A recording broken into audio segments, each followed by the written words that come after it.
Hey buddies, welcome to week 3 of the training of you becoming an executive virtual assistant. I don't know about you, I'm very happy for you because you've come this far.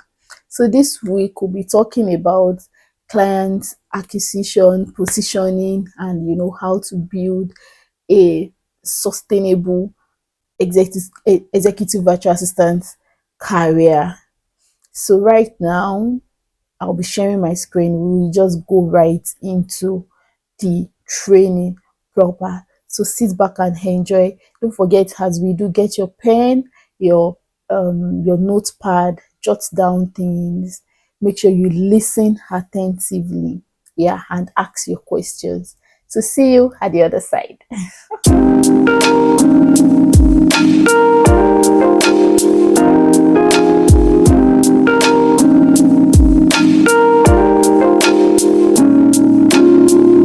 Welcome to week 3. Welcome to week 3, and today we'll be talking about client acquisition, positioning, and executive growth. This week will basically teach you how to prepare for the real world. How to prepare for the real world. And in the last 2 weeks, we have built your foundation where we spoke about identity, mindset, systems, and tools. But now it's time to turn everything that you have learned into a real business. So today, that's why today we'll be talking about how to position yourself as an executive virtual assistant in a way that C-suite executives seek you out, like they seek to request for your services. We'll talk about how to land premium clients. We'll talk about how to manage the relationships you have with these executives professionally, and how to build a sustainable growing practice. You get, and this is the point where you become a business owner. Yeah, I know some people will say, am I selling something, or am I buying something, or why am I a business owner? You're actually a business owner. Yes, you are, because you are selling your services. Yeah. Your own business is just different because it's not goods and commodity. You are selling services, but you're also a business owner. So let's hit the ground running. So last week we stopped at module 8. So this week we'll pick it from module 9. And module 9 is talking about positioning yourself as an executive virtual assistant. And this is actually the first step to building your business. Positioning is the first step. And this positioning starts with you choosing your niche, which will lead us to the next slide. Choosing your niche as an executive virtual assistant.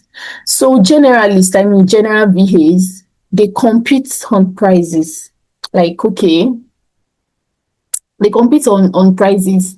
That is only what how should I put it now? That is only what they bring to the table. Is either maybe they are cheap or something. But if you are a specialist is somebody that actually that has niched down.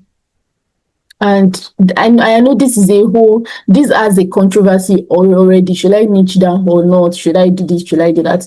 Let me just quickly touch on it. I would not waste too much of our time. So what I tell my students is that you don't just you don't go into a particular industry, or you're starting as a newbie and you say, bam, you want to niche down. You might have to still be a generalist for a while. So if you are new to the virtual assistant industry, you might have to start from, the general VA, then from there, you move to administrative or maybe customer support or something. Then you can eventually say, I want to become an executive virtual assistant, but you have to start from the ground up. one of the mistakes people make is that they stay too long in that their level one. Their level one is, you are a general virtual assistant where you shall keep offering email management, calendar management, schedule. That is all that you do. So please don't stay too much. You have to, over time with, a lot of learning and relearning and all of that, you niche down. So let's come back to what we're talking about. So specialists actually command premium rates. Like, people will want to pay you for your services, because they know that, okay, this person is good at this particular thing. They don't even mind the amount you are charging them. They don't mind. They just want you to actually get that job done for them, and that is it. So we have, as an executive virtual assistant, you can decide to be an EVA to different people. It can be founders, maybe like a fast-paced startup, or like helping them build from scratch. For CEOs, maybe, okay, there is already an established organization, and they need somebody. The CEO of the organization needs an executive virtual assistant. So you might decide to say, okay, it is CEOs of various organizations that are my target audience. You can decide to say it is founders that are building from the scratch that are my own target audience. You can decide to say it is coaches, like online business models, and all of these coaches that are into digital skills, teaching digital skills and all of that. I am one of them. Like, yeah.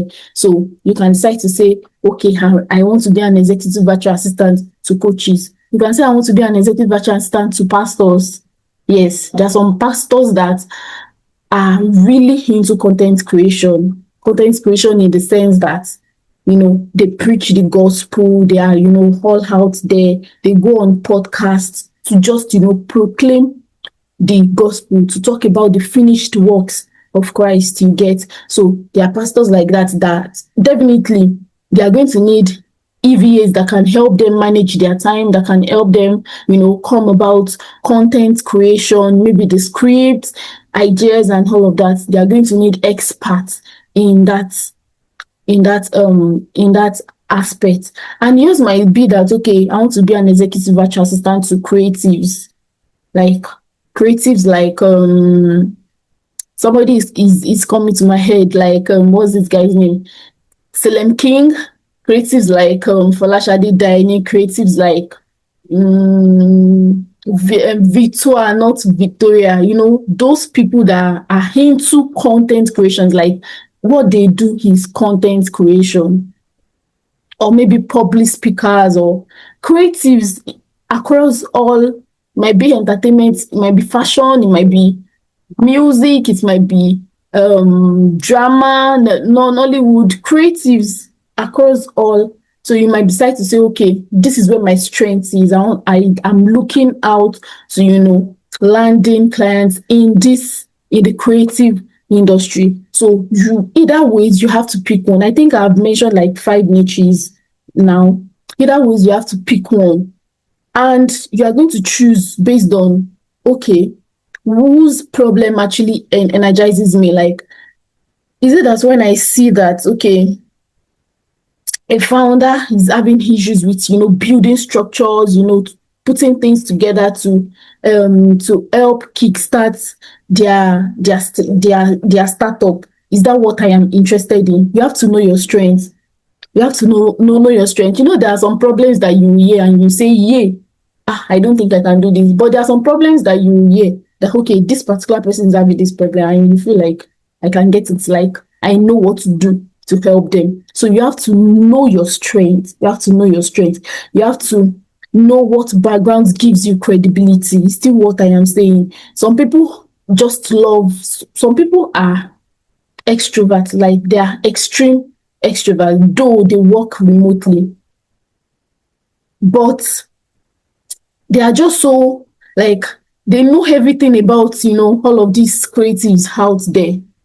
they know how they navigate their life. They know how they can help them out with things. So you have to be able to recognize the kind of, background that actually gives you that credibility that, oh, I am sure about this. So this one, no, I go do am, I go run am. You get. Then you know where the market demand, you know whose mission matters to you. Yours might be that, okay, I want to be an EVA for pastors because I'm a mission minded person. Yes. So I know because actually have you heard that there's a niche for church media? Like church media alone is like a niche. There are some people that they are specialized in church media. And church media is basically, okay, helping churches build good structures, good systems that help them with, their live streams, editing videos, social media presence of the church or the pastor. So there are some people that is their home. So you just have to know which of these things. You sit down and which of these things interests me, which of these things will be that even when they're having a problem, I don't see it as a problem. I see it as an avenue to, stretch my muscle, to, bring out my skills, let my skills come out to play. You get. So you have to be able to pick one and focus on it. Focus on it. So let's move on to the next slide where we'll be talking about crafting your executive virtual assistant service package. Yes. So I don't know. I'm not sure if we've mentioned anything about packages before, but we'll talk about it now. As somebody that has already niched down, it's very important that you have service package. You don't you no longer you no longer charge based on, okay, I want to do 1 hour job, I want to do 2 hours job, or no, you come up with like a structure. So here in my notes, I said there's foundation. Foundation can be that the foundation can also be basic. You can decide to name your packages any name: basic, standard, premium. You can say, I think some people use gold, platinum, diamond. Now in my notes, I wrote foundation, strategic support, executive, partnership. Those are like the 3 packages that I divided my own, based on my own what's it called. So foundation, that can be the basic. You can say, okay, $3,000 to $5,000 per month, and you list the kind of tasks that you carry out for them. So it can be calendar, inbox, meetings, travels, just basically entry level offering for essential services and support. Yes, people charge as high as that. Yes. So they help these C-suite executives manage their calendar, inbox, itinerary, planning, travel itinerary, social media management, all of those things. And it's also very important that you put the outcome. Okay, if you go for this particular package, you are going to reclaim 20 hours of your time weekly. I can guarantee you that if this is the package you are going for. The next level is strategic support. This is like the intermediate level for targeted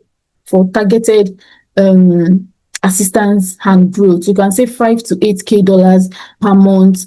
Everything, and this will now include everything in the basic package plus project management, standard operating procedures, systems, workflows, maybe automations as well. And you say, okay, the outcome is that you are going to have seamless operations that scale. Then you can have executive partnership, which is comprehensive support for high-level executive clients. So definitely you have what you have in the basic, the strategic support. Then you can add something like full operational support, strategic participation, and every other executive level assistance that you can give them, and you say, okay, what is the outcome you are going to get if you are subscribing to this particular package that is like 8 to 15k dollars per month. You say a partner who handles everything, because at this level, if you are giving them an executive partnership, like you are a partner to them, don't forget that in week one, we said executive virtual assistants are strategic partners, they are thought partners. So at this level, you let them know that, okay, you are getting a partner who can handle everything for you, even in your own absence. So you will see that there's an upgrade in the packages. So the clients they can start with the foundation and grow along the way, maybe months or years into partnership as they see value. So it's not even you that you will be selling your other packages to them. When they see value for the basic, they move to the next one. When they see value for the next one, that, oh, this person is going to get all of these things done, they move to the executive level. Level. So let's move on to the next slide.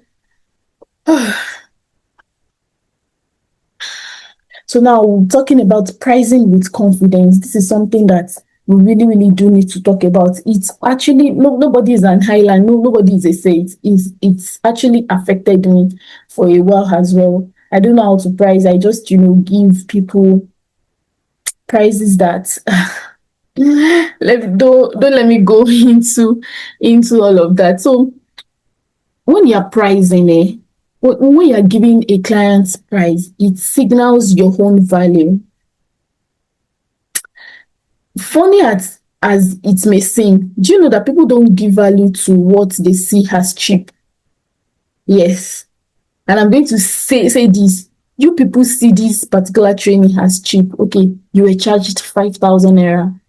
You are not taking it serious. People don't even show up. But do you know that everything that I am teaching you is what you are going to get if you go and pay for course 100k? Yes. And you just think it is cheap. I am in a partnership with Tech Baby that, I can't be disclosing what we had in our partnership. So indirectly or directly, it's actually not free. It is fully paid for. But that's by the way. So people don't give value to what they see as cheap. So you have to be able to charge your value. When your prices are too low, they are going to, question your quality. So let's say how to calculate, you can, calculate the income. I mean, the amount that, that this is my own, something like a workmanship. Then you had expenses that maybe your data expenses, basically data, lights. If you don't have lights in your house, maybe you do buy fuel, all of those things. Those are the expenses. Then taxes. Now that we're even in the age of tax, you had tax like VAT. Then it's part of expenses is if you have to pay for a particular premium subscription for any tool that you'll be using. That is if the client does not, give you that, because most times they actually pay for all of those things themselves. Like any premium version software or tools that you're going to be using, your client is going to pay for it. But maybe on your own part, to make your own work easy or something, you need ChatGPT. There are even I've worked with a client before that had premium version of AI, and it just gave me the password. So it is dependent. Maybe yours might be that, you need quillbots for paraphrasing or plagiarism or something, and it is not in your negotiation. You have to do it yourself. Make sure you factor it in. So these are the factors that should actually inform how you are going to charge those clients. So if you save like 20 hours monthly at Like I'm saying, if you help them save 20 hours monthly at maybe $500 per hour, that's 10K value. That's 10K dollars value. So when you are charging, you can bargain at 6K, like 6K dollars. I'm calling all of this what's it called? That does not mean it is dollars, dollars, dollars. Sometimes it's going to be in naira. I mean, you see all these international clients as well now. They are now getting so I don't know which words to use for them. Just this concluded week, last week, I was talking with somebody and I gave her my price in dollars. Do you know that this lady or woman started, like, just converted, and she started negotiating with me in naira. So when you have that kind of clients, your clue is not to start saying, oh, we've been talking on dollar now. Why are you switching to naira? You to also switch to naira, but know that you are switching to the equivalent of what you have spoken about before. You have to be smart. So for me that day, I didn't tell her that, we're talking about, she wanted me to do something. I said $250. I was going to, like, turn it in the next day or something. And the lady started just switched to naira. And I also switched to naira at the equivalent of that particular amount that I had said in dollars. I don't know if you understand. So you have to be smart when you are pricing. When you see that pricing part is where, you have to be smart. You will not look desperate, and you also not let your guard down because you want to, land the clients. We went forth, back and forth, and all of those things, and I still got what I wanted. She thought she can be smart, but I didn't even flinch. I didn't do like, I saw that she was trying to price me down because I am in Nigeria. I had to. So this is also a clue for you to know the current exchange rate. Like, let it be in your head. You don't have to go and, so that in situations like this, you just open your calculator, do fast calculation, and you continue with negotiation. You get. So that is it about that. And you should not apologize for premium pricing. Don't see. In fact, this last week, or what's it called, is a typical. I'm happy that happened. So you don't have to apologize. At a point, the lady was looking like she was going to go. But for me, I knew what I wanted to do. It was like an express walk. And I had to just, I did not flinch. I did not make it seem like, though that last week I needed money, but I did not make it seem like I was desperate. No. And I was not apologizing. Please, now, I have done it well for you. I was doing calculations for her, telling her the subscriptions I was going to do, all of those things. Data, I broke it down, and I told her this is my own income. Like, and the negotiation went so well. The lady paid immediately. If I had flinched, if I was not smart enough, if I was looking at my current situation of I need an urgent maybe 100K, and because she's saying she's going to pay me 200K, and I'm saying, wow, where bring it, when in the real sense 200K is not what I am supposed to charge. You get. I sincerely hope that you actually understand. If you understand, can I see in the chat box, just put that I understand what you're saying, because this pricing thing is very important. There are a lot of people that are being priced down and they are giving premium value. You should not allow that. Don't let that be you. It is only when you are not sure of what you are going to give that particular client, that is when you are not, you don't have that confidence that I got this, so this one I got it.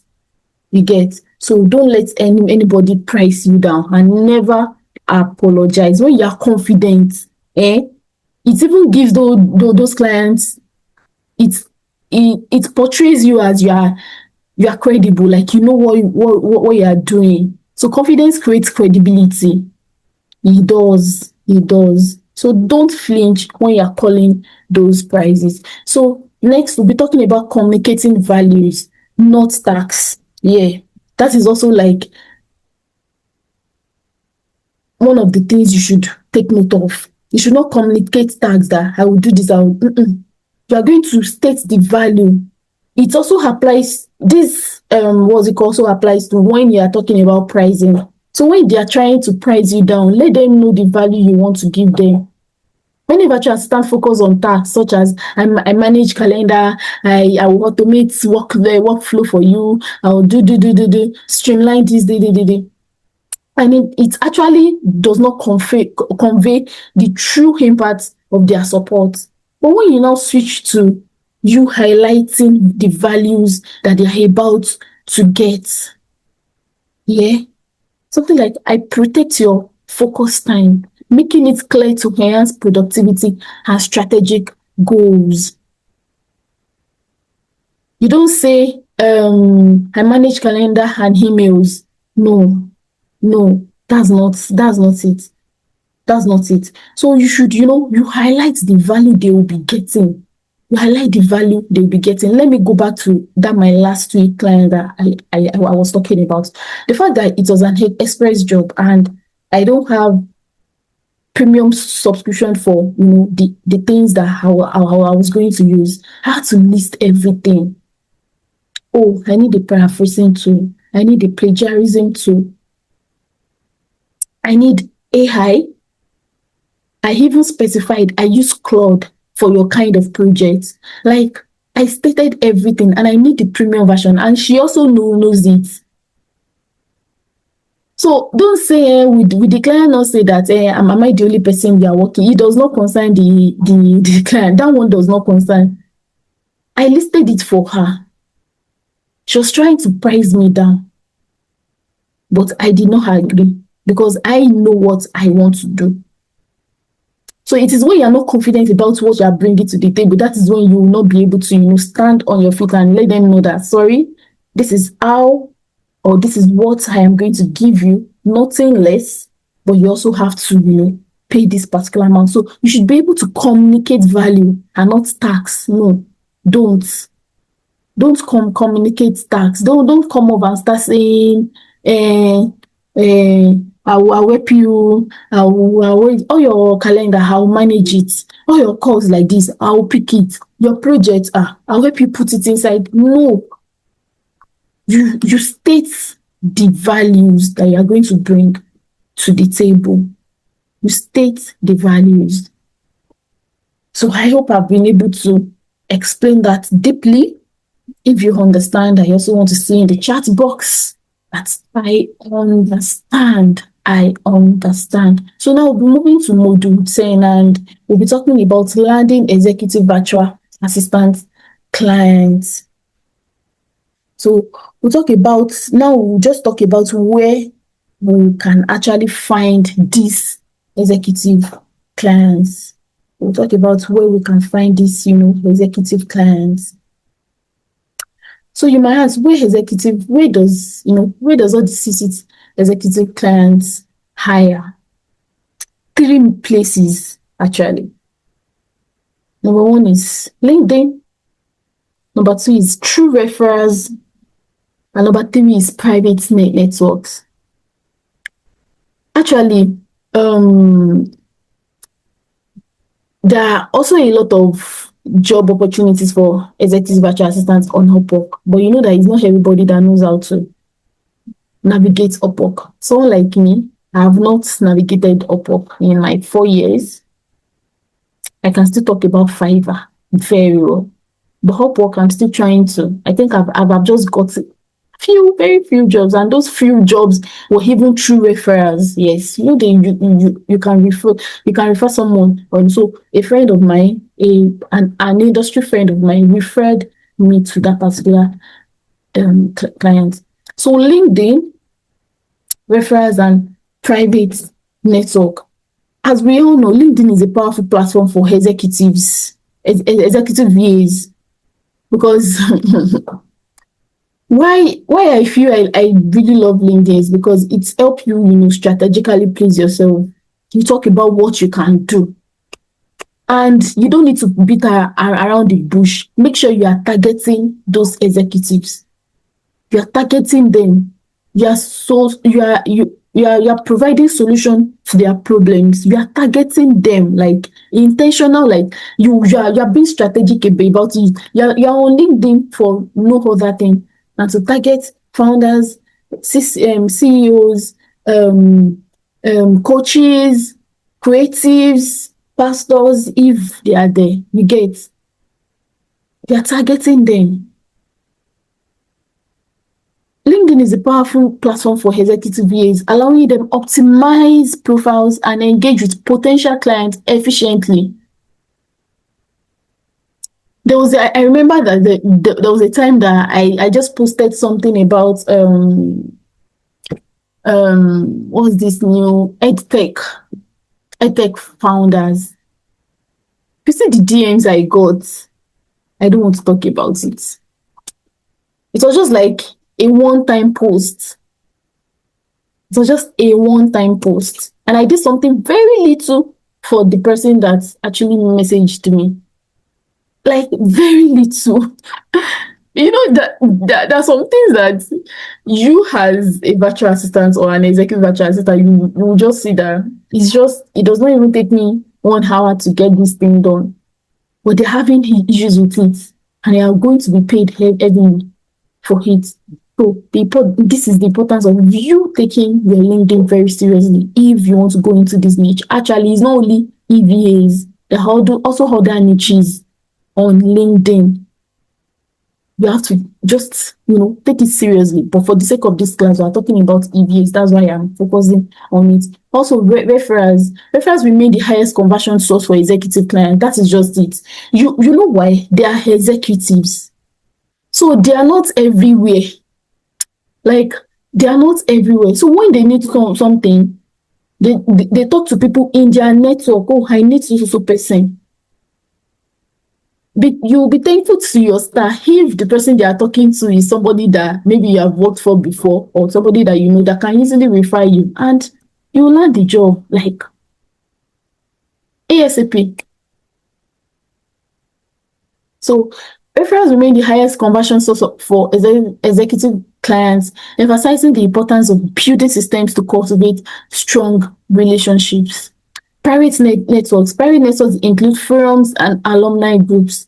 It provides valuable opportunities for executive virtual assistants to connect with potential clients and expand their reach. There are all of these private networks on LinkedIn, and there are some on Facebook as well. I don't use Facebook. I don't know how to, I have not navigated that particular platform. I don't know why, but I've seen testimonies of people that actually got that got jobs from all of these job groups. There is one, digital nomads, digital as in DIGITAL, the nomads NOMADS. You can join that group on Facebook. They said people get jobs. They're actually very legit. It's not a scam. What's it called? You pitch yourself there and you get. So these are the various places executives get, they get to hire EVAs from like the proven. I'm not saying these are the only places. There are sometimes that you see job boards of, I need a virtual assistant and you apply, but like proven and the legit is not the word. Proven methods to actually land jobs quickly. These are like the proven methods. I forgot to add that there is also cold emailing. You can also cold email. Okay, so a CEO, a founder that you feel you have a solution to one or two things one or two problems that they are facing. Cold email them. Email them. So these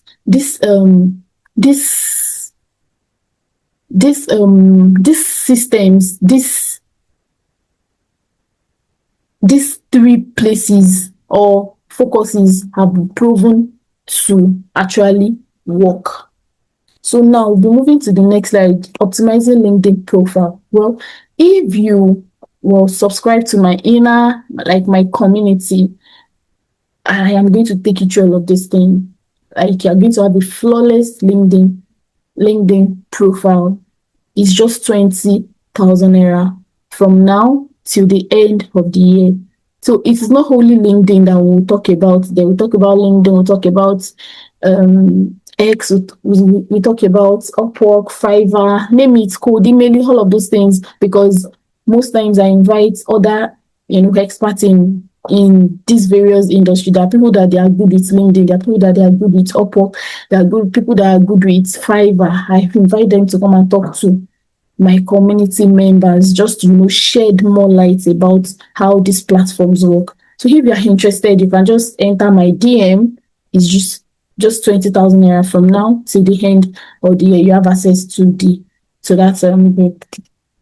So for optimizing your LinkedIn, of course, you have to have a good banner. You have to have a good headline. Your about section has to talk about your story, showcase your experience and expertise. Then we have the experience feature, where you have to add the places that you've worked and all of those things on it. So that is how to basically have an optimized LinkedIn profile. You might feel that I am not explaining anything. It's just that there is nothing I want to use mouth to explain. It is more of practical, you get. It is more of practical than theory. So that is why I'm not really talking so much about it. But you need your LinkedIn profile very optimized.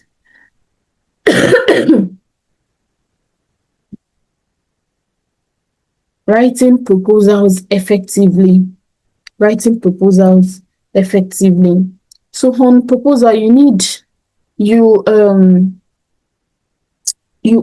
are 6-step structures to writing a proposal. Number one is your opening, where you show that you understand their pain. Are you addressing, is the proposal to a CEO that does not have a working system, that their system, their backend is messy? You've already known, okay, this is the problem. So you show that you understand their problem. Or maybe it is a startup that does not even have any structure at all. They are just starting, and you want to help them with their structures. Just show that, okay, you know their problem. That's you putting yourself in their shoes, empathy. And it actually gets to these people a lot. It gets to them a lot. Then you talk about the current state, quantify cost of status, like talk about, okay,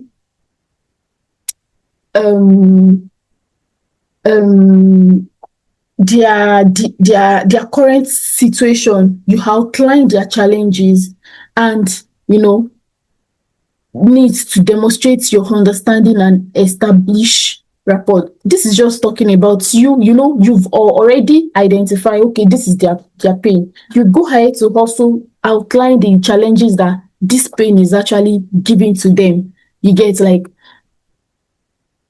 a startup that does not have a structure, they can't do anything. Actually, they cannot do anything. They don't have working structure. So it's going to, in a way, not allow the smooth operation of their business. So you state the challenges that their pain is giving them. The next step is to come up with a solution. So now, when you now come up with a solution, they will now ask you, how do you want to infuse this solution? Like, what scope do you want to use? So you will now be specific about your deliverables. Okay, this is what I want to do. This is how we'll go about it. And if we go about this way, we'll have so results. You get. Then investments. Maybe they will have to, it is going to cost them. There are some, problems that is actually money problem.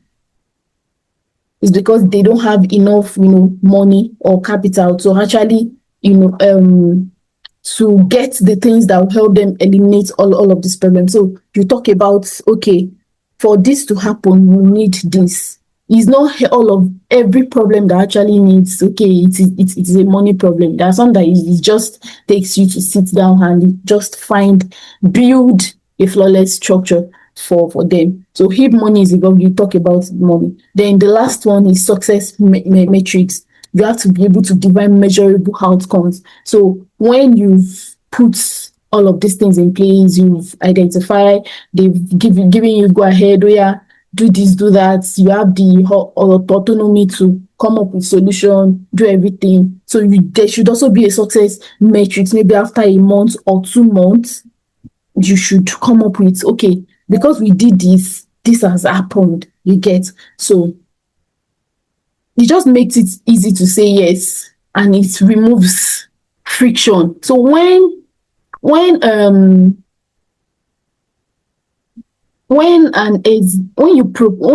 you send a proposal that has like this 6-step structure, they're already buying into everything you have to say. They're already buying in, and that's just it for them. And that is how you also get the job. Yeah. So after you've sent your proposal and maybe they've now accepted that, okay, you sent your proposal, we've gone over it though, you are going to need to jump on a discovery call for the executive engagement. So in discovery calls as well, most times it is everything that you've spoken about in the proposal that you will still, come and reiterate. Discovery call is not for you to come and pitch yourself. The proposal, you have pitched yourself already in the proposal. But in discovery calls, like, you have real life conversations about what you have. That proposal is theory. You want to come and do practical with the discovery call. You get. So you now, ask them direct question. What exactly is the issue? You are just telling them, okay, they don't have a structure. They are a tech up, but from the look of things, they don't have a structure. You will not ask like direct question that we really, really uncover the exact problem they are having. Mind you, it is still the same problem, but you know that, let's say for instance now, you are at home and there is no water. There might be different reasons why there is no water. Is it that there is no light and you could not pump? Or maybe in that particular environment, there is no water at all in that environment. Or is it that, okay, your own tap in your own house has gotten spoiled? There is water in maybe every other place, but your own tap, that it still boils down to the fact that you don't have water. But there are different things that can actually lead to you not having water. So that is what you are going to do in discovery call. You talk about it in details. So let's move on. We'll talk about handling common objections effectively. Objections will come. That one is like it will come. So now, and how you might ask, how will objection comes? Do you think that as you have sent them proposal, they've gone through it, you've jumped on a discovery call, it will not end there? Because actually, remember that they are executives. So that tells you one thing: they are brainy, they are intelligent, they are smart. What the issue they're having is just that they don't have time to sit down with all of these things that you want to help them with.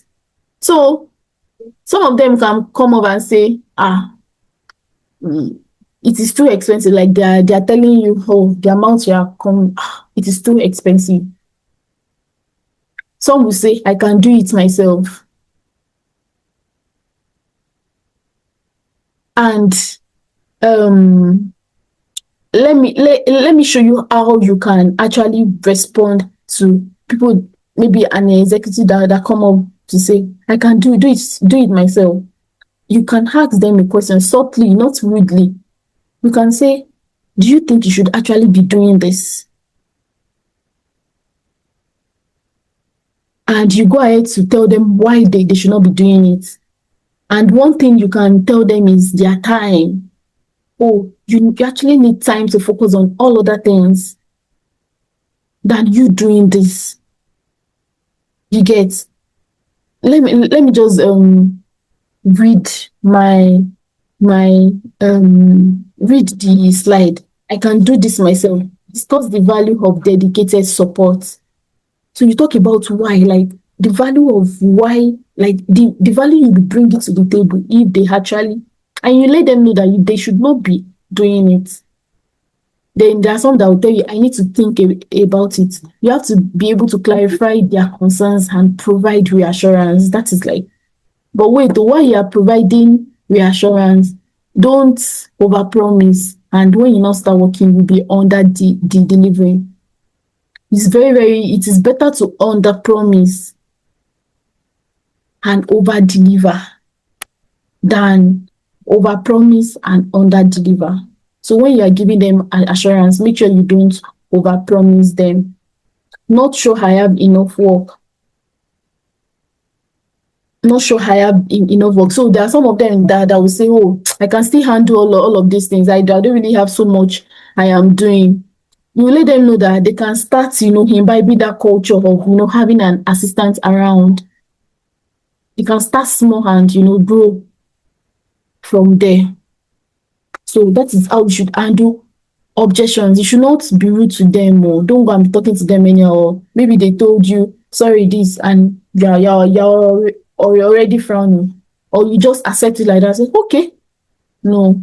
Sometimes they might even be saying it to know how tenacious you are, how dogged you are. So you should be able to push further as well. So if they are now still, just let it go. You get. So moving on, I think we're already in module 11, and that is managing executive relationships, building trust and communication. Building trust and communication. So now, after going through all of the processes that we've spoken about, you have landed the client. How do you now keep that client for years? That is what we want to talk about now. How do you keep the clients? And let me just say that the first 30 days on onboarding an executive clients, the first 30 days determines everything. It determines everything. In that first 30 days, you have the pre-kickoff. That is where you establish clear expectations. Of course, you will talk about your own expectations. They will also talk about their own. You send welcome packages, you set your expectation, you guys talk about boundaries, you talk about all of those things. Yeah. Then you now move to maybe week 1 to week 2. And this is where you focus on relationship building. You're just getting to know them. So, you focus on it. You are very, very intentional about checking in, feedbacks, adjustments, getting to know them, and all of these things foster trust. They foster trust. That's it. They foster trust. And you're also reassuring them that, they hired the right person. They hired the right person. Then, so week 3 to week 4, review progress and milestones achieved. So you should work hard to at least be able to, you're not giving them problems. You're actually providing solution to their problems. So you should be able to review progress that, okay, in this week, in this time, I've been able to achieve this. You discuss success, challenges to, ensure clarity on expectation and continuous improvement moving forward. Then you will now have by that week 3 to 4, that's already like 30 days. So you have review for 30, like the first 30 days review. That's where you show metrics, you celebrate wins, you adjust approach, you adjust boundaries, you know, you just now have like, I'll not say rules and regulation, because okay, you've been with them for the first 1 to 30 days. There should be laid down what's it called, or already like a guideline of, okay, this is how our relationship, or this is how work we will proceed, moving on. Moving on. And remember what I said in, I think week two, was it week two or week one? Yeah, that I said that as much as they actually want you to think for them, they want you to be there for them and all of that, you should not overcross your boundaries as well. You should not. Don't overcross your boundaries. No, don't. It is what they want, you should also want. And even when there's an objection, like you want to state an objection, you should do it politely, not rudely. And when you're stating an objection and it's already looking like, oh, they are not buying in on it, please move on. Don't make it. It is not your company. Just know that one. No. You are their partner, you are this, you are that. Yes, but it is not your. So what they want is what you give them. So let's move on. Setting expectations early. Setting expectations early. So you have to, be able to clarify a lot of things. Clarity prevents conflicts. Yes.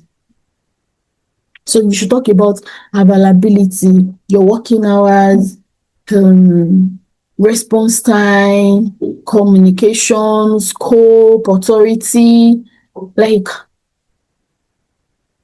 And I think we spoke about this in, was it week one or week two? Yes. Authority, what you decide. There are some things that you can decide on your own. There are some things that you cannot decide. You ask them. So you have to, determine all of those things. Talk about it. Scope, what do you handle? What do you make decisions on? Which of the tasks or operations do you have autonomy on? Like, make sure you set all those expectations. Your working hours.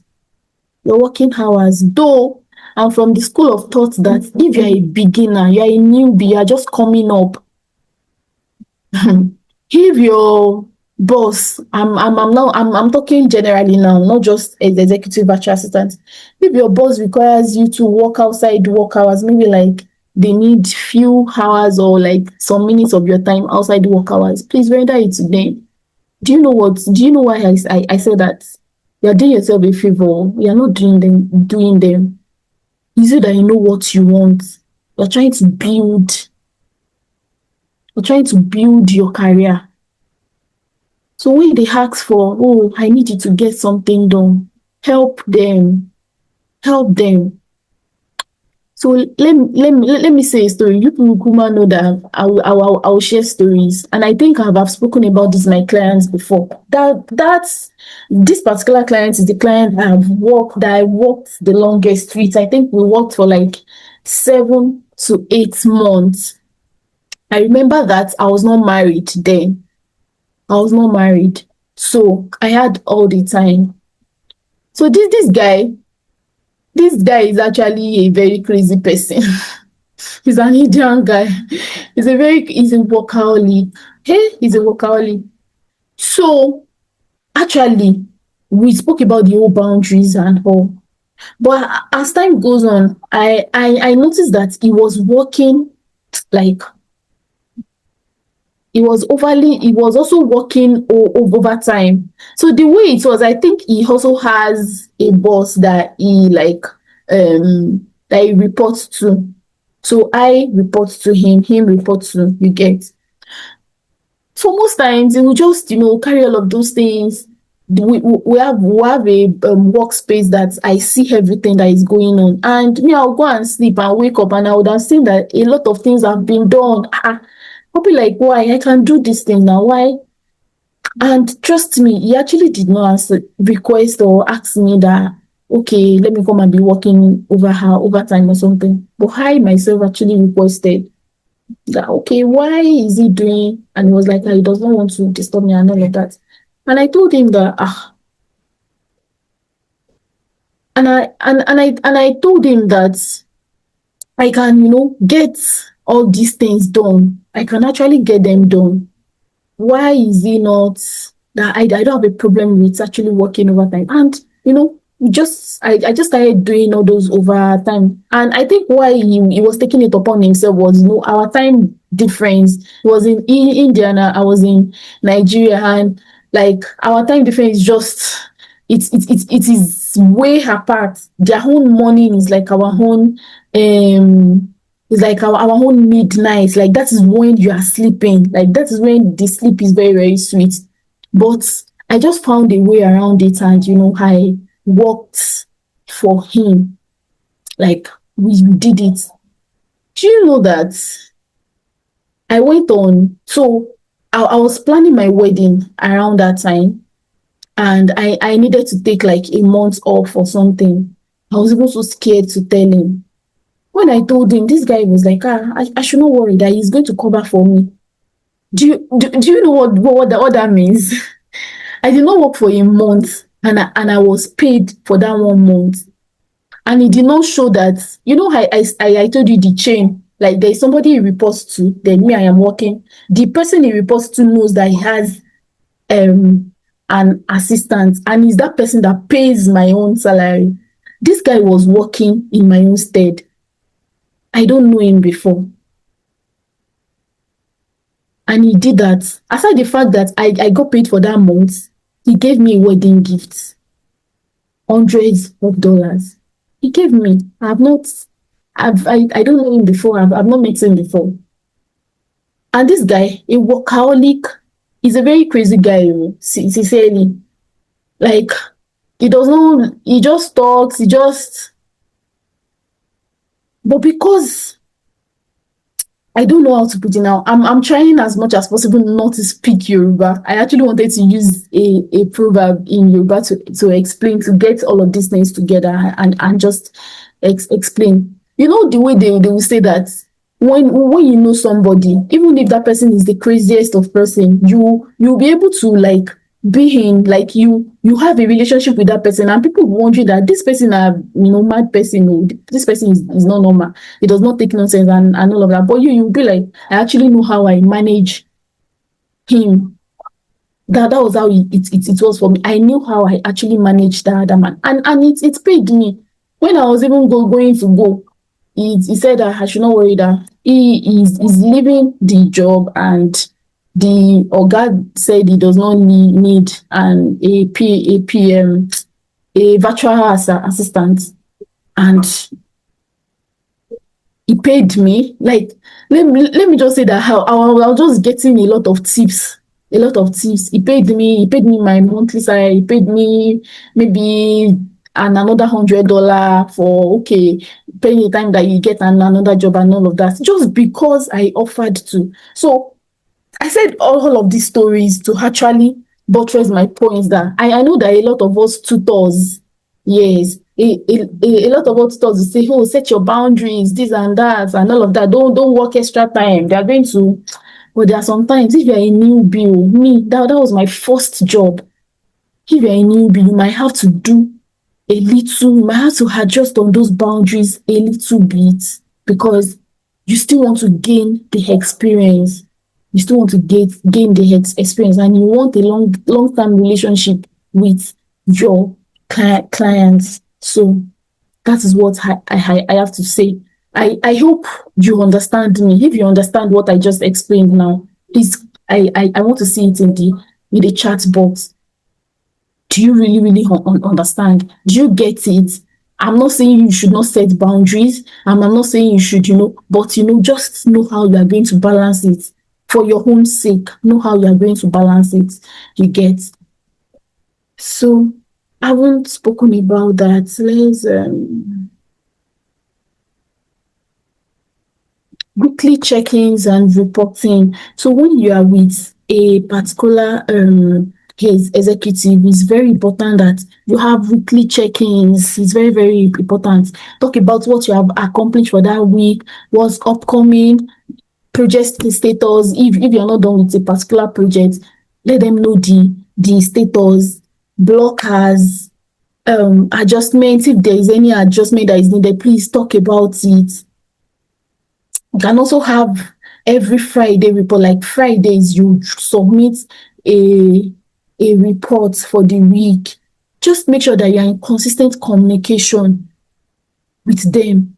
And you know what this constant communication does? It prevents surprises and it builds trust. So when, let's say, a particular project is not going on well, don't audit to yourself. Let them know. Let them know that you're having difficulties in actually. I think I'll have to on this fan. I don't know if the sound is going to disturb.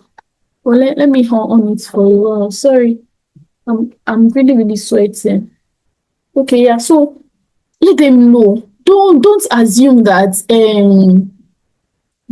assume that okay, you got it covered or something. Report, escalate. We spoke about these things in week 1. Make sure you escalate. You don't want to keep.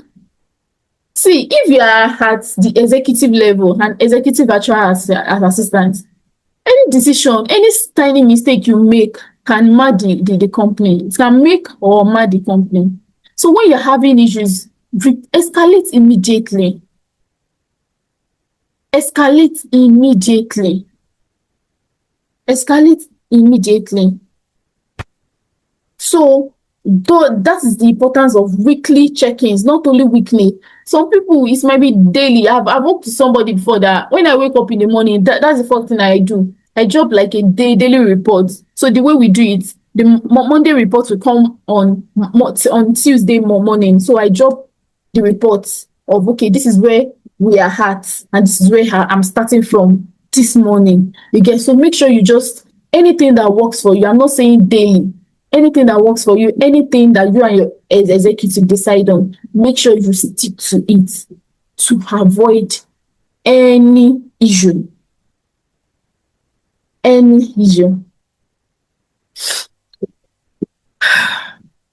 Now we'll talk about handling difficult conversations effectively. See, there are going to be difficult conversations and you cannot run away.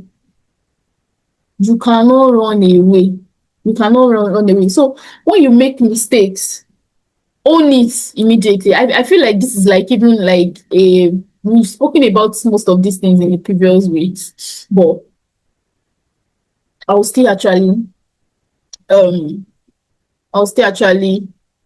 talk about it. I'll still go on to talk about it. So when you make mistakes, own it immediately. Explain what happened, how you are fixing it, and what you are preventing. Make sure you do. Own it. That's number 1. You have to own it and you fix it.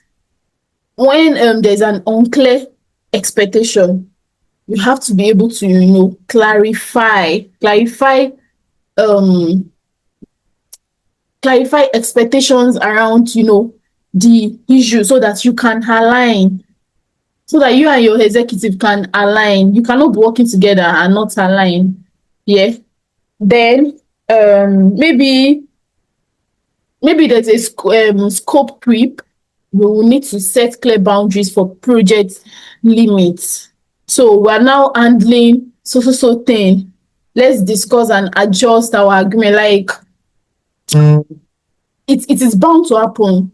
It is bound to happen that maybe a scope might not be able to work. Maybe you've used the scope previously and there's a particular project or there is something coming up, you might not be able to. So you sit down and talk about it and just, or maybe, okay, another way that scope creep can come in is maybe you have been doing a particular thing at a particular rate. I'm talking about money now. And you have seen over time that this thing is like, go pay me. Sorry, this thing is like, it does not favor me. Yeah, you can talk about it. A typical example is maybe you've been using a particular AI for them to get their jobs done and all of that, and it has been your own premium, maybe you subscribe and and you have now done the calculation that after you make that subscription for a month, the money you are left with is not, it does not favor you any longer. You can just talk about it that, okay, I know I've been collecting so amount and I've been doing so thing, but going forward, I feel like this thing does not, you might have to pick up doing that particular premium subscription for me. Or maybe it is your data that you feel like, okay, it has, gone off, like that time that tariff went up and all of that, or your light or something. You just talk about it and you move on. Then tension. When there is tension, address it directly. You can just tell that I'm sensing a friction. Can we talk about it? So because all of these things, if there are all of these little foxes, the Bible says the little foxes, they do what? They spoil the vine. So if there are these little foxes, you will not be able to work efficiently. So you see that you have to talk about them, no matter how difficult they are. You just need to pray to God to give you, the right words, how to go about handling or talking about the whole issue. Okay. Protecting long-term trust.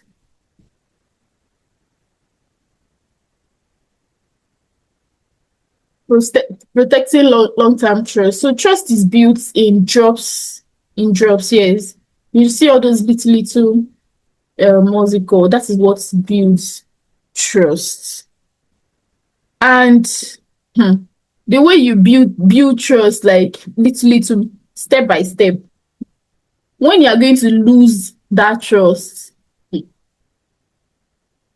just like the way when we want to gain weight, it's very hard to gain weight. But when you want to lose weight like this, no, when you want to gain weight, it's easy. You just be eating senselessly.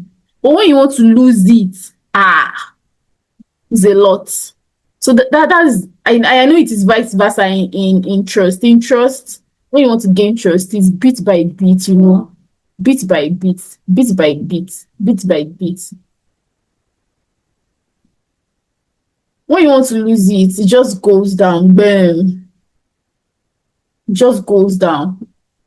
You get? So, and how can you protect this long-term trust? Number one is confidentiality. Maintaining confidentiality is very, very important. As a virtual assistant, your mouth should not be no. In fact, I feel like I don't need to say too much about it because I've spoken about it in one of our classes. As a VA, what if they no send you? Don't go and be talking about it. What you are seeing. Okay, so because your boss uses their email, it is that one email that you have access to. That is the only email they use for personal things and all of that. You now go and see one invoice of maybe your boss paid for the BBL of his wife, or your boss is a woman, she paid for BBL. They now send the invoice to her email. You are not broadcasting it about that. Your boss did BBL, or you go and screenshot and you go and send to or sell to all of these bloggers. If they catch you, you pay. If they catch you, you will pay. You will pay. So as a VA, executive virtual assistant, confidentiality is like, then you have to be consistent. Consistent communication and service delivery reinforce reliability. So it's not only consistent communication, your delivery, your service delivery. Let it be known that, okay, this person delivers like consistent, like their service delivery is consistent.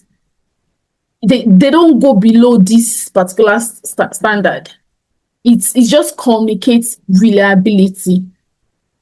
reliability, that, oh, this person is someone you can rely on. Then proactivity, being proactive in addressing clients' needs and anticipating challenges shows dedication. It shows your dedication to that client. It shows your dedication to their company, to their business operation.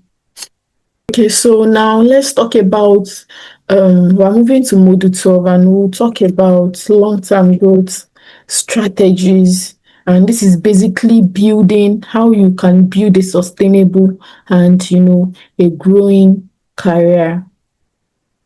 So the first thing we'll be talking about is scaling your VA business. Let me check if this thing is okay. Scaling your virtual assistant business. And that for me, I feel, or like I believe, that there are 6 keys to scaling. There are 6 different keys to scaling. And number 1 is client selection. And that is just basically that you should only take clients who respect your boundaries. So now I know there's a balance to this thing, because I was still the same person that was saying it earlier, that okay, you can shift your boundaries a bit and all of that. So there are actually some boundaries that you cannot compromise on. You get? And I'm going to make a very, very what's it called? A real life example. I actually asked for permission from this particular person to share, like, that can I use this experience as an example. So sometimes last year I had a student that got a job with one of these Pakistans. Yeah. And at first, the whole thing was going really well. Like, the guy was paying her, there was no issues, everything was going on smoothly. Until when this guy, started requesting that the VA send nude pictures to him. And of course, the lady did not, she felt, okay, why should I do that? And all of those things. And it's when the lady told the guy that, oh, I don't roll this way, I would not like she should declined. The guy was like, that she should not worry, that he's sorry, that this that they shall, like, that one shall, he shall apologized. So I think maybe after a month, or after some weeks, the guy came back again asking for nude pictures. Then the lady was now like, that she's not, that she works, this is what she does, she's not a pawn, whatever. And so this guy now got angry, that the guy is very, very delusional, that is a boss, that she has to do anything whatsoever he requests from her. And the lady was like, that she's not working, that he can just hold on to. And no, I think before she even said she's not working again and all of that, because I mean, she needs the job. She needs the job.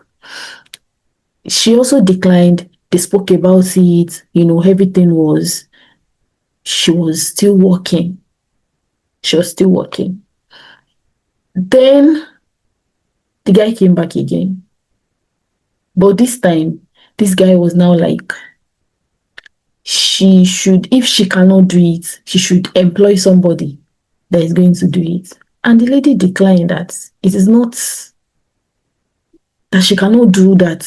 The guy was telling her that it is part of her job description to actually hire people, because, okay, yes, the lady hires, graphic designer that work for them, video editor that works for them, and some other skills that they need. Maybe they want to do email marketing and all of those things. She actually hires. So the guy was telling her to also hire somebody that can do that particular thing for her. And she just, she just had to like she had to like go.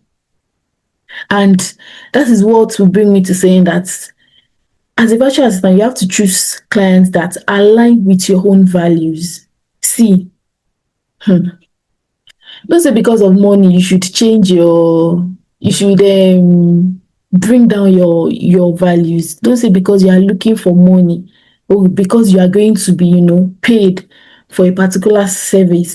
I know that a lot of people will not succumb to the fact that they should send their nude. But I know that some people will actually succumb to the fact that they should employ somebody that can do such for that person.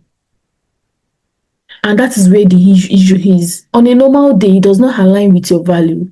But because you feel, well, I am working for my money, so far it is not me, you now go and do it. You never can tell. You might meet somebody later and all of that, and something just leads to one thing and everything just blows up and all of that. Though, so this would bring me to saying that you should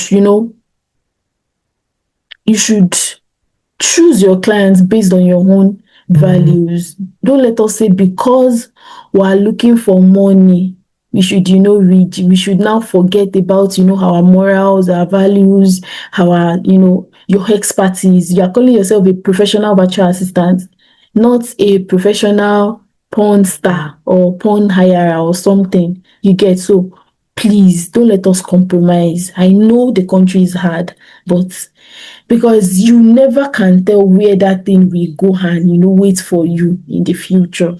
You never can tell. And you see all of these people, Indians, Pakistans, Italians, all of those people, they are just crazy set of people. They are crazy set of people. You have to know how you deal with them. So you should select your clients based on your value. Select clients that respect your boundaries.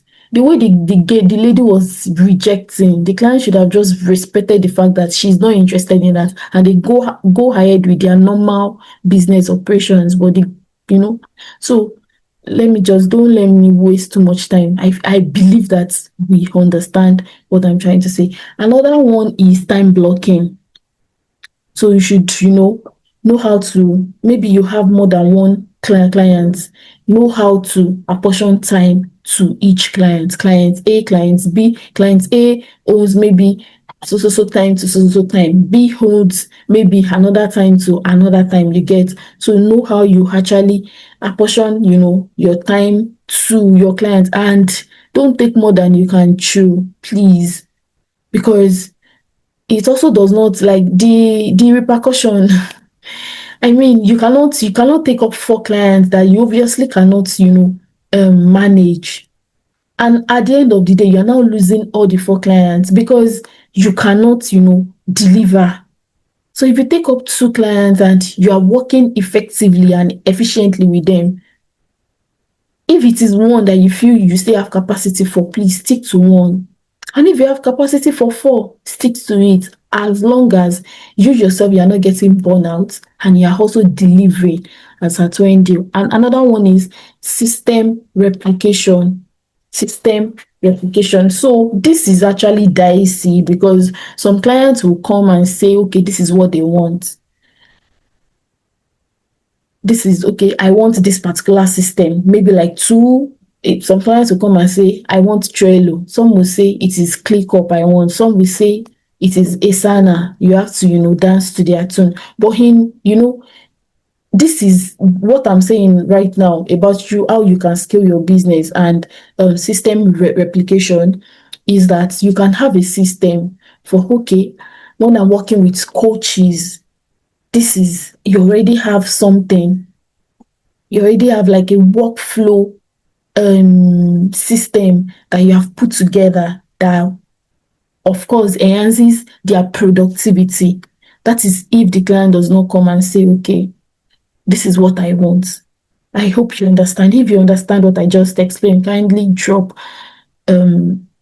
say it in the chat box. The next one is batch work. So say you have 4 or 5 clients and you manage their emails, you can apportion a particular time to, attending to all email management. So you are waking up in the morning and you feel, okay, my mornings are to answer emails from my client, from my executive's inbox. So you sit down with it, go through go through for clients A, clients B, client C, client. So just okay, you want to do project coordination and maybe 2 of them has project coordination, batch it together, do for the first client, do for the second one. So like that. Capacity planning. So you might decide to have 10 clients and say, okay, out of those 10, 2 is full time, the remaining 8 is part time. Do you understand? That is another way you can scale your business. So you can say, okay, I have capacity to be a full-time executive virtual assistant for just 1 client, but I can work part-time with maybe 4 others or 5 others. Do you get? So you should you should also plan that, know your capacity and plan towards accepting what your capacity can actually take. You get? Then also energy management. Well, you should just leave buffer time. Make sure you manage yourself well. It is very, very important. You don't do more than, for me now, I sleep very late. In fact, it has become a norm. In fact, I'm recording this video around 1 a.m. So I sleep like 2 a.m. 2 a.m. and I wake up around say like 7 a.m. because I have to prepare my daughter for school. So I already know that okay, I sleep around 2 a.m. I wake up around 7 a.m. Then from 7 a.m. I drop her off, say like latest by 8. I come back to the house, sleep, eat and sleep, relax. Sometimes I even watch via movies and all of that till like afternoon, say like 1 a.m., 2 a.m. ish. Sorry, 1 p.m., 2 p.m. ish. Then from there, I, start working again and I work like that till, of course, there are breaks. So it's not like I work from 2 p.m. to like 2 a.m. There are breaks because if nobody is even giving me break, my daughter is going to give me break. You come and ask me for something. She wants to, and I'll stand up and just take water, all of those things. So you should know know what works for you. It's not everybody that is going to be an early riser. It's not everybody that even sometimes that I work overnight, but I sleep all through the day. I'll just sleep. I don't stress myself. Sleep, wake up again, do the overnight thing, and so you should know what works for you, know how to manage yourself, manage your energy. Health is also wealth. See, if you don't have good health, you may not be able to do all of these things. I can remember one time that I was having high issue. That was because of my eye screen time and all of that. And I used to have a reflection about that time of my life. I could not do anything. I was not functioning. So that is why you have to take good care of yourself. You are working to make money, fine, but you should take good care of yourself. If you don't take good care of yourself, there is no how you will be able to attend to all of these clients that you are aiming to, land. So make sure you have that system in place. Growth without system is chaos. Remember that you as a virtual assistant, you are even, what you preach is that you help people that are busy to create systems. So you should also create a system for yourself. You should create a system for yourself. Retainers and contracts. So you can have like a structure for stability. Yeah. So maybe a for retainer, fixed monthly fee for guarantee hours. So um this is just basically about how you will get some client that you are full time in the sense that okay, you are full time for like 3 months. After that 3 months, they can come and say they want to retain you. You get? So, and if it is a retainer kind of package, you definitely have a fixed monthly fee and also like a fixed guarantee hour. Okay, I'll be collecting $500, $500, and I'll work. You are going to have to calculate. Maybe you are working 40 hours in a week, so 40 hours times 4 weeks. That's like 160 hours. 40 hours in a week, that's like I think 8 hours per day. So you can just say 8 times maybe 30 or 31 days or 28 days, you get. So this thing you have to sit down and have that calculation. And if it is contract based, say like 3 months, 6 months, 12 months, you should also have that rate. And you should also know that people, it's just the way when we want to buy something, the higher you buy, the cheaper the amount. So when there is a contract of like say like 12 months, you should also know that you have to discount. So if normally you charge $500 for a month, 12 times 12 times 500, I think that's like 6K. If I'm right, sorry, I am not doing calculations. I have to punch calculator. So if I'm right, that should be like 6K. So that 6K, is it 6K or 60K? 6K, I think it's 6K. So that 6K, you might decide that because the person is coming off as okay, it is a contract, you can give them a discount of like $500. So that's like it will not be left to $5,500 for the whole year. Do you get? I'm not saying you should go and be charging 500 though. What you are rendering them might be more than that though. I'm just using it as an example. So you should also have that in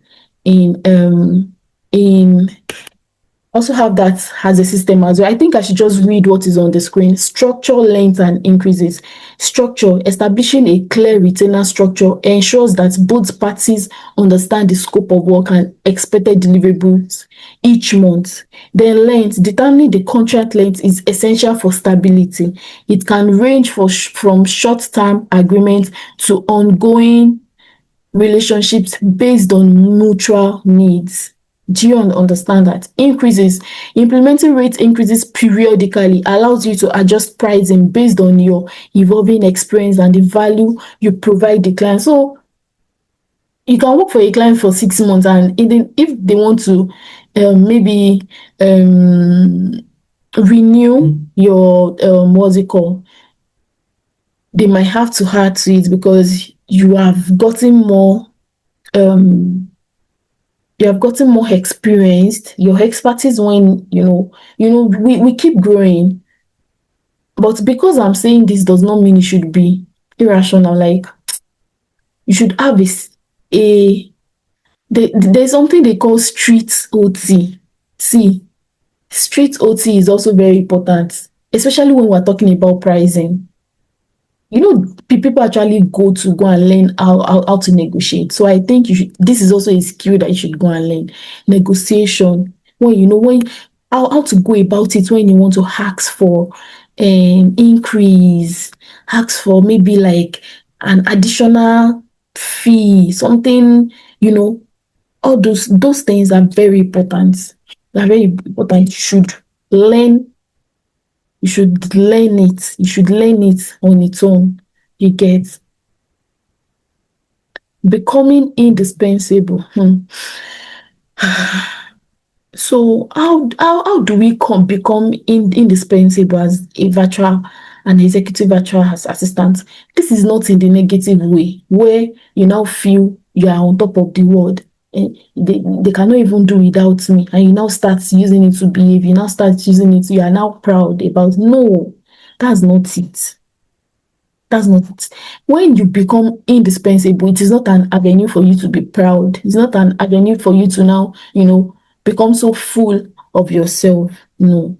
So how do we become indispensable? Number one is that you should be the memory. Be the memory. Know their business better than even that they are the founder, or they are the CEO, or the CEO. Yes. Know their business better than them or any other person on the team. Then system, own and streamline processes to boost efficiency. I mean, if you are not even productive in a system, in the system that I mean now, like in an organization, you cannot become indispensable. So you should be somebody that is always after how to boost productivity, how to boost efficiency, how to increase sales, how to just bring so much innovation, witty invention into the organization, and see yourself becoming so indispensable. Yeah. Then relationship should build strong connections with clients. I mean, now we're talking about your executives clients.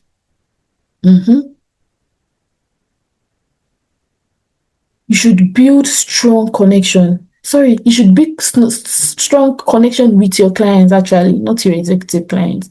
Because we're talking about how you can become indispensable. You get, you should deliver excellent service, connect with key stakeholders, show your ROI, like let it be visible that you know what you are doing, and you are doing it well, and you become so indispensable. Like, they know that this particular place cannot function without this person. This person is our backbone. This person is our backbone. And watch yourself even being promoted beyond you being an executive virtual assistant to them. So now I want to talk about transitioning to senior roles. That's like career progression. I think in the first week I spoke about how somebody was an executive virtual assistant and got promoted to becoming a stakeholder, like a major stakeholder, and another one became like the HR of that company. So now, career progression from EVA, you can become operations manager. And as operation manager, you oversee daily operations, ensuring efficiency and productivity while strategizing improvements across various departments. So you have now left you being an executive virtual assistant or executive assistant to maybe the CEO or the what's it called. You have become a part of that, like directly become a part. You're not responsible for departments. So EVAs get promoted to being operations manager or chief of staff. Chief of staff is also just like HR, let's put it that way, human resource. So it is very possible. It is very possible. It is very possible that you become you become that part of the company where, like, you're now like a stakeholder. And how can you even go about that? You can build strategic thinking, like you think on your feet. You carry in fact, the layman language, you carry the company on your head. You participate in strategy meetings, contribute ideas beyond executions, witty inventions, ideas, innovations. You are always about how to boost the productivity of the organization. See, many say chief of staffs, operations manager in a company, they started as an executive virtual assistant, or like executive assistant, as the case may be. So you can also reach that level. Yes, you can also reach that level of of your career. I know somebody right now in the VA space, a coach that work with an organization, and she has become operations manager because if you are on a timeline on a various social media platforms, she now has access to job opportunities. She keeps like she posts, she hires talent for the company that she's working with. So that career progression is very, very, very possible. And you see why I just want to chip this in. And you see why AI is not coming for your job as a virtual assistant. If you have believed that lie, that social media lie, I want you to go and dead it now. Oh, I want you to go and dead it now. And I feel like this is also an avenue to talk about a webinar that is coming up very, very soon, where we talk about virtual assistants and AI, artificial intelligence. It is something that you should not miss. Yes. So when the link for registration is coming out, because yes, it is free, but registration is very compulsory. You should register because a lot of industry experts will be live in that webinar, and they will be sharing with you quite a number of things that you don't even know about this virtual assistant space. Yeah. So, continuous skill upgrading. This cannot even be overemphasized. You have to stay updated with industry tools and softwares. Don't tools are coming, like quite a number of tools. So you have to stay updated, regularly engage in online courses to enhance your technical proficiency and efficiency. In business, you have to understand business strategies.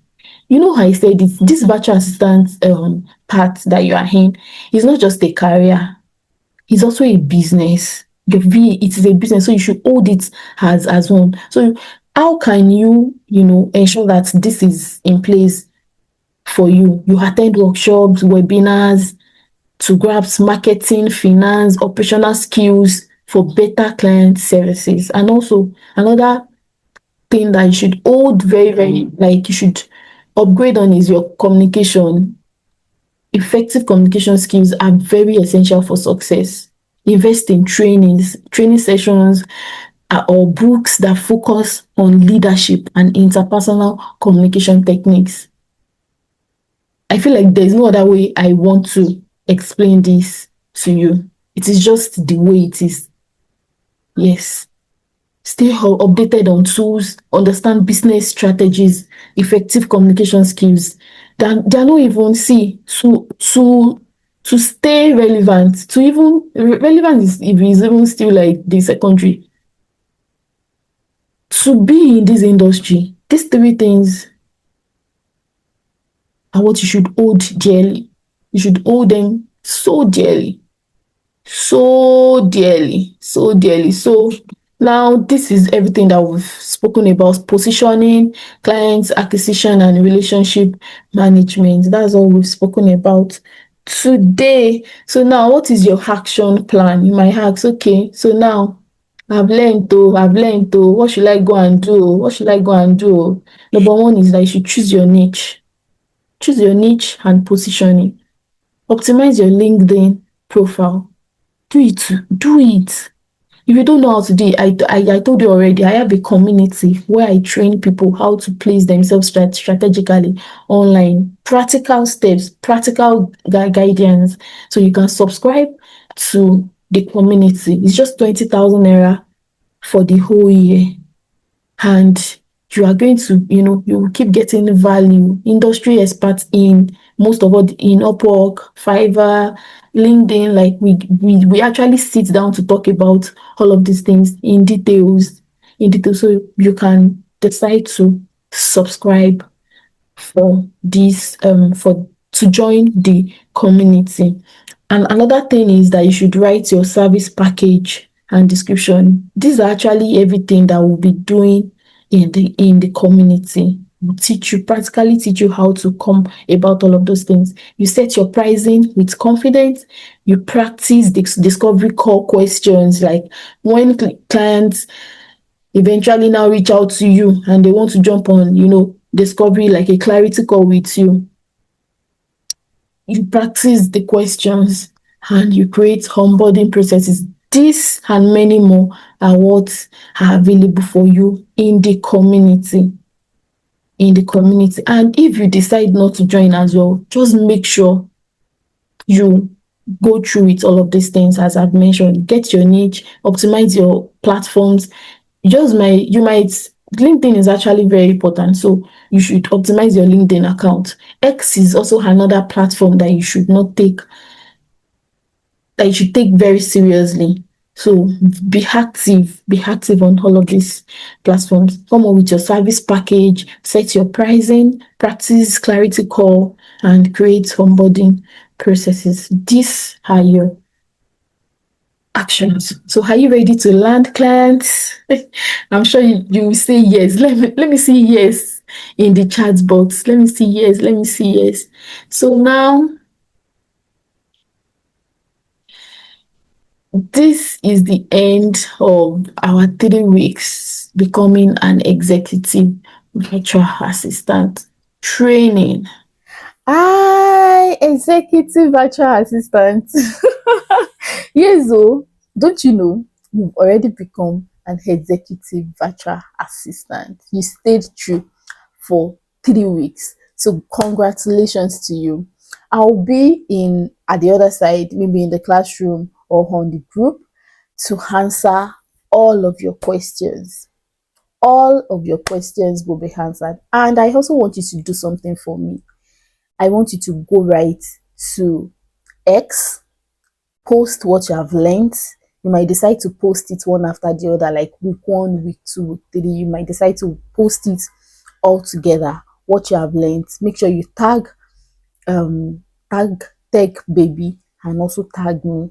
My account is _homoba Adebola. I'll also drop it for you to be able to tag me. So please and please make sure you post what you have learned in the course of this training on X, and also celebrate your completion. I know we mentioned it in the training that you celebrate your little wins. Yes, so celebrate the fact that you stayed true for 3 weeks to learn how to become an executive virtual assistant.